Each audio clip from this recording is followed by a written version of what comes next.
Alors, Monsieur le maire, bonjour. Bonjour Thierry. C'est notre dernier entretien pour la saison et il nous reste, pour autant, il y a des très bons sujets. On a 5 sujets. On va parler d'élections, de la SAQ, de fondation, on va parler de candidature, tiens, puis peut-être un petit mot pour l'été. Oui. Commençons par l'élection fédérale, donc une victoire des libéraux. Et vous recevez ça comment, vous, ces résultats, à la fois à l'échelle nationale et même dans le comté ici? Bien, je vous dirais que on savait que pour le comté, dans la circonscription, là, je pense qu'on tente du libéral avec Mme Diane Leboutillier, puis le candidat Alexis Deschênes, bloquiste. C'était une des campagnes là, qui a été très, très terrant. Moi, j'ai eu l'opportunité de parler avec les deux pour mettre de l'avant un peu nos attentes, puis pour la suite des choses. Présentement, je tiens là, à féliciter Alexis Deschênes pour sa victoire. Alexis, dans les premières rencontres que j'ai eues avec lui, c'était quelqu'un qui est à l'écoute. Je pense qu'il a saisi rapidement les enjeux, là, entre autres au niveau du secteur de l'industrie des pêches. Donc, c'est intéressant de voir là, comme quoi que j'avais certaines préoccupations qui étaient partagées par lui. Puis, c'est sûr, certain qu'au cours des 10 dernières années, je pense que Mme Leboutillier, en tant que députée ainsi que ministre, là, de façon générale, il y a eu, je pense, là, des belles tombées pour la région. Donc, je tiens aussi à féliciter le travail parce que peu importe, là, quand tu te présentes là, comme élu, peu importe, là, que ce soit municipal, provincial, fédéral, je pense que tout d'abord, tu es là pour les intentions de faire avancer la région. Il y a certaines contraintes que tu dois vivre avec, mais on a de quoi de nouveau. Donc là, je pense qu'Alexis, là, moi personnellement, je pense qu'Alexis, l'individu, je pense que l'individu, là, comme tel, là, je pense qu'il y a des belles valeurs. Puis, je pense qu'il est sincère. Là, puis, j'ai offert là, mon entière collaboration. Donc, sachant que c'est quelqu'un de proximité, je ne suis pas inquiet là, d'avoir un accès là, avec M. Deschênes pour s'assurer que l'ensemble des défis là, qu'on a au niveau de la région, parce que effectivement, il faut que le fédéral est plus proche là, des municipalités, entre autres, parce que on a des enjeux, beaucoup plus de responsabilités au niveau municipal, mais moins de moyens. Donc, entre autres, je vais juste parler au niveau du logement. On ne se le cachera pas, la loi M30, là, au Québec, on est la seule province qui a 100 places. Donc, on parlait, Kearney parlait comme quoi qu'il voulait mettre une structure en place pour s'assurer de faire jusqu'à 500 000 nouvelles unités. Donc, nous, c'est important pour la ville de Grande-Vierre. Il y a une étude qui avait été faite par Raymond Chabot Grant Thornton. On a besoin de 232 unités, dont 108 là, uniquement pour les gens vulnérables. Donc, c'est des genres de dossiers que je pense qu'Alexis Deschênes, avec le bloc, là, il va être capable de mettre de l'avant. Les attentes de l'ensemble des élus, puis donc écoutez, on laisse la chance aux coureurs, donc, mais il reste que ça a été une belle campagne, très terrant, je trouve que c'était terrant. J'ai regardé l'ensemble un peu dans les autres circonscriptions, puis je pense que la Gaspésie, les Îles-de-la-Madeleine, ce petit gars-là, il y a beaucoup de gens qui avaient les yeux là-dessus. Mais en tout cas, moi j'ai été content. Puis dans le cadre de même, souvent dans l'élection, on a des opportunités. Il y a des ministres qui étaient venus, donc ça nous permet aussi, pendant ces rencontres-là, que ce soit peu importe le parti qui est en place, quand on a la chance de mettre de l'avant nos attentes, nos préoccupations, parce que veut pas, on a une certaine proximité aussi. Donc les élections, c'est M. Deschênes qui est notre nouveau député. Écoutez, je lui souhaite bonne chance. Puis aussi mon entière collaboration là, pour l'aider. Que ce soit là, au niveau municipal en tant que maire, puis il sait aussi en tant que directeur général de Ginexport, j'ai été en mesure de lui faire un bon portrait de la situation de façon générale. Voilà qui est dit. Société des alcools du Québec, j'ai moi-même parlé à la direction et au syndicat. Il y a un débat entre les deux, à savoir pourquoi on installe, on prend de l'expansion, on veut ouvrir, on veut ajouter des agences à travers les régions. La Gaspésie était choisie, je pense, de mémoire, c'était 4, donc quelques-unes. Et vous avez fait un message public parce que vous en souhaitez une agence. Vous avez dit, lors de votre dernière rencontre publique, c'est la seule ville où il n'y a pas d'agence de la SAQ dans la MRC, c'est vrai? Bien, effectivement, au niveau de l'agence, c'est que moi, là, j'ai été conseiller à la ville de Grande-Rivière, tu sais, en 2005-2009. Puis, c'est quelque chose là, on veut pas. C'est qu'on veut s'assurer d'avoir des services de proximité. Oui. Quand on sait qu'au niveau de la MRC Rocher-Percé, au niveau de l'ensemble des municipalités présentement, il y avait une agence, sauf Grande-Rivière. C'est ça. Puis souvent, ce qui a été mentionné comme raison, c'était le fait que, étant donné qu'il y a la SAQ qui était maintenant à Chandler, puis il y en avait une aussi, là, Sainte-Thérèse, Marché des Bois. Il y avait des distances à respecter qui faisaient en sorte là, que je sais qu'il y avait certaines démarches, mais qu'il n'y avait pas nécessairement d'ouverture. Tout dernièrement, je pense qu'ils veulent modifier un peu leur modèle d'affaires. Okay. Il avait été annoncé dans certains médias qu'il y avait possibilité de rajouter de nouvelles agences. Puis la région de la Gaspésie-les-Îles avait été là, ciblée. Parce que présentement, il y a un appel d'offres, puis c'est un appel d'offres qui est public. Puis quand les gens là, puissent aller consulter. Oui. Présentement, la ville de Grande-Rivière est la seule qui est affichée présentement pour la Gaspésie-les-Îles de la Madeleine. Puis l'appel à projet est ouvert jusqu'au 1er mai. Puis les informations que j'avais, c'est que pour être en mesure de déposer, là, il fallait être détenteur d'un permis d'alcool. Donc, grosso modo, ce que ça veut dire, c'est que les marchés alimentaires, les dépanneurs, là, ils peuvent déposer un appel d'offres. Donc, c'est une des raisons pourquoi que lors de la dernière séance du conseil municipal, j'ai manifesté là, que ce soit là, IGA, les dépanneurs, que s'ils voulaient avoir l'appui de la ville, on était derrière eux. Proactif. Actif. Vous avez été proactif. Oh, on était proactif. Okay, puis j'en ai deux, entre autres, qui nous ont interpellés pour avoir des demandes d'appui. Puis moi, ce que j'ai exposé, nous, en réalité, c'est qu'on veut juste que l'agence comprenne que c'est important pour la municipalité de Grande-Rivière d'avoir son agence ici. Mais par contre, là, la sélection va être faite là, par eux. Donc, en réalité, là, je pense, là, de mémoire, là, ce que j'ai comme information, je pense que tous les dépanneurs, puis même là, notre marché alimentaire, GA, ça brise à déposer. Vous êtes confiant, donc? Je suis confiant, puis, puis l'objectif de ça aussi, c'est un service de proximité, que ce soit là, les vacanciers, que ce soit les plaisanciers là, qui viennent ici en voilier. À Grande-Rivière, c'est important de savoir que notre marché alimentaire est à proximité. On a la pharmacie Jean Coutu, donc on a plusieurs services. Oui. Donc là, le fait d'avoir une agence directement sur place, c'est un plus.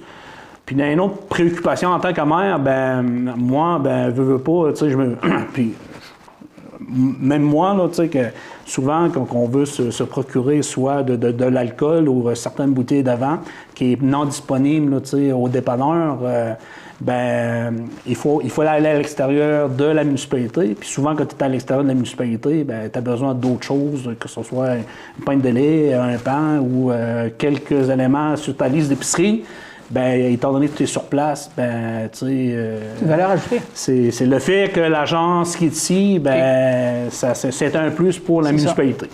Donc, une valeur ajoutée, justement, pour la municipalité. On va parler de deux fondations. Oui. On va commencer par celle Aurel Doucet. Bien connu, M. Aurel Doucet, on sait très bien. Qu'est-ce qu'il y en est de cette fondation? Au niveau de la fondation Aurel Doucet, c'est que moi, depuis que je suis maire, depuis 2017, là, moi, je me suis beaucoup... une des premières intentions pourquoi je me suis présenté à la mairie, c'était surtout pour le côté économique, là, puis... mais on ne se le cachera pas, au niveau social, quand tu fais affaire avec plusieurs organismes, là, puis connaissant un peu le contexte, c'est qu'on s'aperçoit que présentement, il y a certains enfants qui ne bénéficient pas nécessairement de tous les services de base. Ah, OK. Donc, quand il y a eu le COVID, je vous dirais même à la polyvalente, le service de cafétéria n'était même pas offert. J'avais des organismes comme SOS GFAN qui accordaient aussi des billets, des repas à une certaine clientèle. Donc, nous, de notre côté, là, la ville, on a fait des efforts avec plusieurs entreprises pour s'assurer d'être en mesure d'apporter des sacs d'épicerie à certaines familles. Dans ce contexte-là, c'est que nous, on voulait mettre de l'avant une fondation avec un objectif de ramasser un montant de 100 000 OK. pour que les intérêts de façon récurrente soient distribués pour les jeunes dans lesquels soit pour participer aux activités de loisirs, s'assurer d'avoir un repas essentiel durant la journée, puis aussi de participer à certains événements culturels. Dans ce contexte-là, M. Ducette, là, dans les années 2000, là, il avait gagné là, un montant de 3 500 $ avec une fondation qui avait mis à son nom. Puis suite à notre démarche, l'année passée, il a réorienté la fondation avec la mission qu'on s'est donnée ici à Grande-Rivière.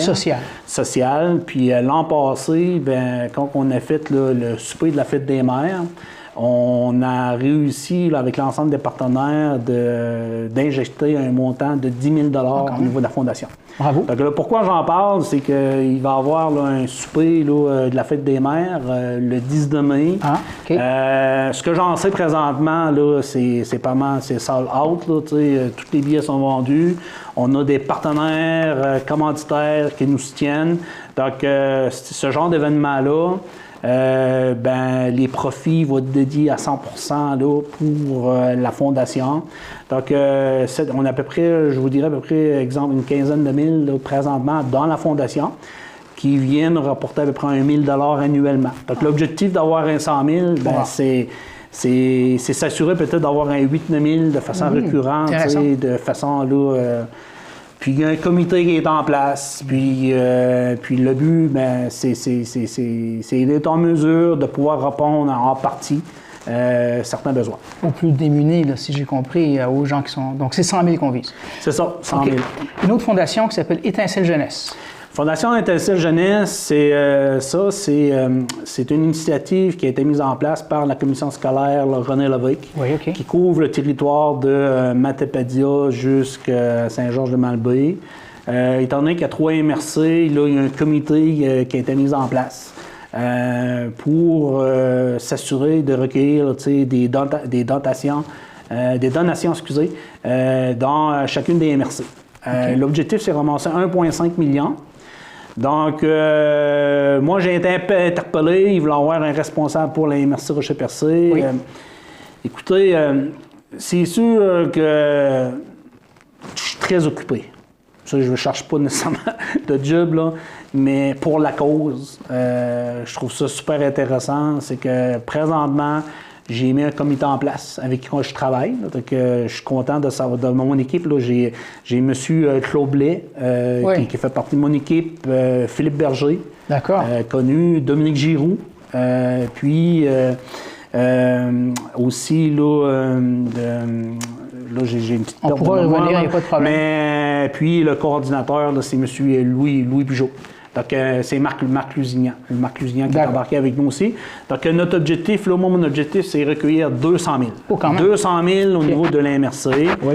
Un échéancier? Je te dirais que l'échéancier, c'est 3 ans. 3 ans. Mais présentement, au niveau de la campagne, ça va très bien. Là. Je vous dirais que les informations que j'ai là, du coordinateur, là, parce qu'on avait demandé aussi des contributions de les 3 MRC. Donc, avec les contributions des 3 MRC, là, on serait rendu à pratiquement 850 000 de jeux de recueillis.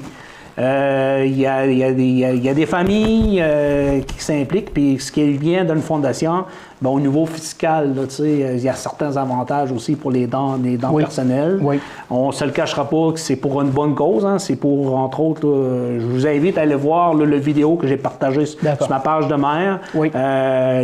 L'objectif est louable. Puis le pourquoi qu'on le fait, c'est s'assurer que nos jeunes là, puissent au moins bénéficier, eux aussi, de services de base. Donc, étant donné que j'étais déjà dans la fondation pour la ville de Grande-Rivière, parce que moi, mes objectifs, c'est surtout pour l'école Bon Pasteur, pour la polyvalente. OK, ouais. Donc, le fait que cette initiative-là est en place, bien, je trouvais ça intéressant. Je me disais, bien, si on est en mesure de recueillir un montant de 200 000 au niveau de la MRC, ça fait un effet de levier de 1,5 million. Que cet 1,5 million-là va te apporter 75 000 de façon récurrente. Wow. Si, de mon côté à moi, bien, je suis capable de mettre, mettons, 8-9 000 avec la Fondation Aurel Doucette, directement pour le secteur, ben, tu sais, ça va nous permettre à certains organismes là, d'avoir un petit financement pour répondre à ces besoins là, qui est de plus en plus très présent. Bravo. J'ai envie de dire bravo, franchement, là. Peut-être sur un autre, à l'autre bout du spectre, il y a de la politique. Oui. Puis c'est une année électorale pour les municipalités et les préfectures. Vous, allez-vous être candidat aux prochaines élections de cet automne, en fait? Ben, comme vous le savez, là, les prochaines élections, c'est au mois de novembre, c'est le 2 novembre. Lors là, d'un entretien qu'on a vu ensemble, là, je faisais part que j'étais en réflexion. Oui. Pourquoi j'étais en réflexion, c'est parce que je mentionnais que c'est important de comprendre qu'au niveau de la démocratie, c'est qu'un conseil municipal là, parle par résolution. Puis, de plus en plus, là, que ce soit au niveau fédéral, provincial, on a de plus en plus de responsabilités avec de moins en moins de moyens. Ouais. Puis, je pense que suite là, à cet appel-là, là, plusieurs dans la population de façon générale qui m'ont interpellé pour me poser les questions. Donc, j'ai réfléchi là-dessus. Donc, un matin, je vous avise que je serai candidat là, à la mairie là, pour poursuivre mon mandat. De façon générale, là, on a encore des beaux dossiers, que ce soit au niveau de la municipalisation du parc qui est en cours présentement, le dossier du parc d'hivernage de bateaux, l'ouverture du hub d'innovation, tout ce qui concerne les défis au niveau du logement, le développement autour de l'aéroport, puis s'assurer de faire les bonnes représentations au niveau provincial, fédéral, pour que les deux paliers du gouvernement puissent permettre aux municipalités d'avoir les moyens et les argents nécessaires pour la mise à niveau de certaines infrastructures. Dans ce contexte-là, je suis prêt à investir encore un autre 4 ans. Je pense que j'ai un bon bilan. Mais ce qui est important, je considère, c'est qu'il y a des dossiers qui sont en développement présentement. Et puis, ces dossiers-là ne seront pas nécessairement réalisés avant le mois de novembre. Puis, c'est des dossiers qui sont super importants pour notre municipalité. Donc, c'est une des raisons pourquoi que j'annonce en matin que je serai candidat. Puis, au niveau de l'MRC, c'est qu'on a des enjeux au niveau de l'MRC. Donc, étant à l'affût de plusieurs dossiers, on ne se le cachera pas, là. Avec l'arrivée de M. Trump aux États-Unis, ça crée une certaine turbulence. Puis le secteur des pêches, là, c'est super important au sein de la municipalité. Je sais qu'on n'a pas eu les tarifs là, de 25 %, mais... Pour l'instant. Pour l'instant. Puis M. Trump là, a demandé là, à une équipe là, spéciale d'ici 60 jours de déposer quelque chose spécifiquement pour le secteur de l'industrie des pêches. Donc, il faut être à l'affût. Donc c'est pour ça que je me dis, ben c'est important là, tu sais, que j'ai investi encore un autre 4 ans dans ce contexte-là, mais le message que je passe, c'est que c'est important pour une municipalité qu'on travaille en équipe, que tout le monde travaille en équipe et qu'il travaille pour les bons objectifs. Moi, mes objectifs, c'est je veux m'assurer que la municipalité Grande-Rivière soit une ville là, attractive, attirante et innovante. Là. Donc, puis en espérant que les gens vont s'assurer de faire en sorte que le conseil soit fonctionnel pour être en mesure de bien l'accompagner, puis de s'assurer de répondre à ces défis-là. Il y a un autre élément, là, dans plusieurs projets présentement, le ministère de l'Environnement est beaucoup impliqué dans plusieurs dossiers, puis donc, il faut faire les bonnes représentations au gouvernement. Déjà là, des fois, on a des dépassements de coûts, donc il faut s'assurer qu'avec le ministère de l'Environnement, là, que les choses là, qui est mise en place, qui ne viennent pas là, mettre des dépassements de coûts, puis ils viennent empêcher de faire certaines réalisations de projets.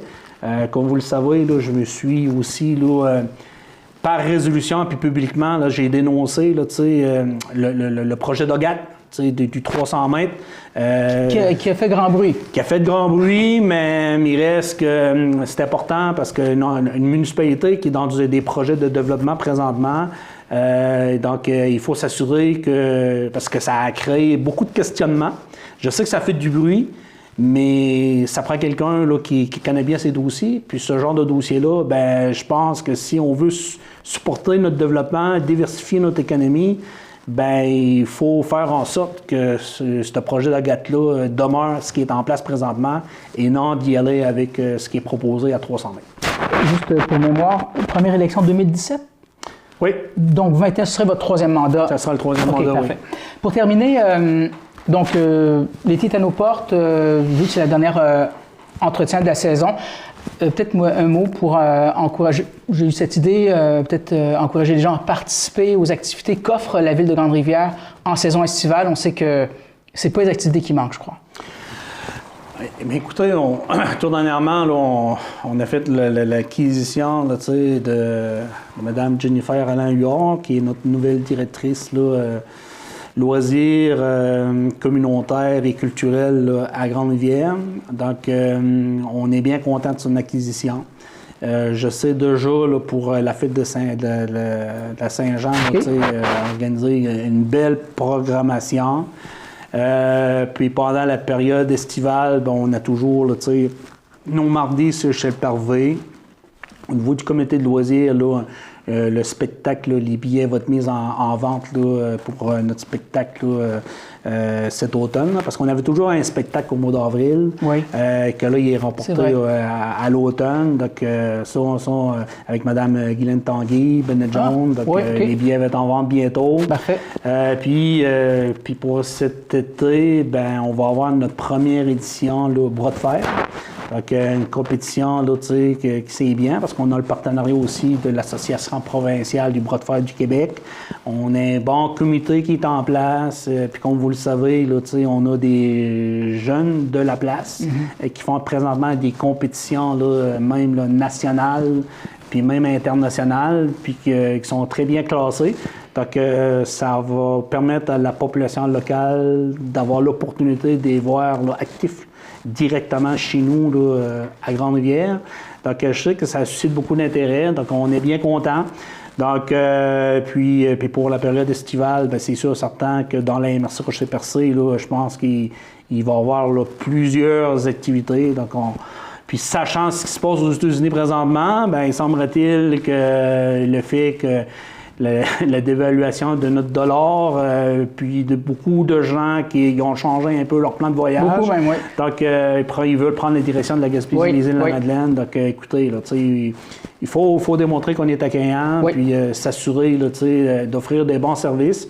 Puis, je suis sûr et certain que qu'est-ce qui est en train de se mettre en place au niveau de la MRC, ben, ça va être intéressant là, pour les touristes ici. Donc, je souhaite une belle saison à tout le monde. Puis moi, ben, d'un autre côté, là, c'est sûr que ce qui avait pesé un petit peu aussi, là, de fait, je me présente-tu, je me présente pas, le travail là, exigeant de la zone d'innovation qui m'a demandé beaucoup de temps, puis le fait qu'on n'avait pas eu la désignation de zone, ça n'a pas été, là, ça pesait dans la balance, là, parce que je me disais, avoir mis tant d'efforts avec l'ensemble des partenaires, mais aujourd'hui, là, on travaille sur un autre projet de centre d'innovation qui est plus adapté un peu là, plus au niveau de la région, donc avec les partenaires de la région. Puis le travail qui avait été fait dans le cadre de la zone d'innovation, étant donné que ça avait passé au niveau administratif, là, je pense qu'il y a encore beaucoup du bon là-dedans. Puis c'est super important là, que ça soit mis en place parce que ça va nous permettre à la Ville de Grande-Rivière de bien soutenir l'École des pêches puis le niveau d'innovation, puis de bien se placer là, au niveau du développement là, régional, entrepreneurial, puis aussi de démontrer la portée de l'innovation du secteur de l'industrie des pêches. Ce sera dit. Monsieur le maire, d'abord, merci pour l'ensemble des entrevues que vous nous avez accordées depuis septembre. Puis, on a sûrement l'occasion de se reparler peut-être à la saison prochaine et je vous souhaite un très bel été. Ah ben, à vous aussi, mais je pense qu'on va avoir l'occasion aussi d'échanger peut-être dans le cadre de la station radio Bleu FM. Avec grand plaisir. Donc là-dessus, je te souhaite aussi une belle été, Thierry, puis félicitations pour ton travail. Donc je pense que c'est bien de voir que tu t'impliques, tu tiens au courant de ce qui se passe, tu poses des questions, puis c'est intéressant là, pour l'ensemble de la population d'être à l'affût de ce qui se passe présentement, que ce soit au niveau du développement économique ou au niveau municipal de notre MRC. Merci beaucoup.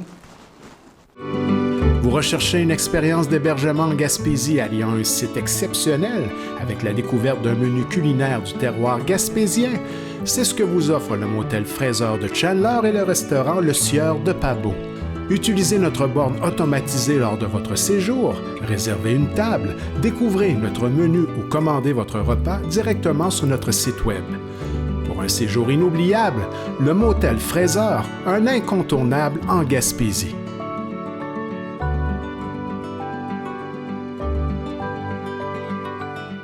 L'endroit idéal pour retrouver des cadeaux avec style et originalité, la bijouterie Dubé de Grande-Rivière. Découvrez notre collection exclusive Pandora qui évoque style et grand choix de configuration et notre grand choix de montres et bijoux de grande marque qui saura satisfaire à tout coup l'être cher. Pour des conseils judicieux, faites confiance à l'équipe de la bijouterie Dubé de Grande-Rivière.